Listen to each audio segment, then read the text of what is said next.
বৈষম্যের ঠাঁই নাই আমার সোনার বাংলায়। শিক্ষক শিক্ষক শিক্ষক শিক্ষক এই সরকার এই সরকার এই সরকার এই সরকার আমাদের দাবি হচ্ছে 6531 জন নিয়োগপত্র আমরা এবং নিয়োগপত্র হাতে নিয়ে রাখছি আমরা আমাদের দাবি আমরা দাবির জন্য আসছি না, আমাদের অধিকার ফিরিয়ে নেওয়ার জন্য আসছি। আমরা নিয়োগপ্রাপ্ত হওয়ার পরও আমাদেরকে যোগদান দিচ্ছে না।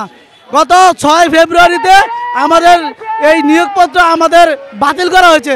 আমরা চাই হাইকোর্ট সুপ্রিম আমরা আপিল করেছি, সুপ্রিম বিভাগ যেন আবার নতুন করে আমাদের এই যোগদান আমাদেরকে নিয়োগ দেয়। এবং বাংলাদেশের প্রধান উপদেষ্টার কাছে আমাদের আবেদন 6531 জন ফ্যামিলি আজকে অসহায় এই রাস্তায়।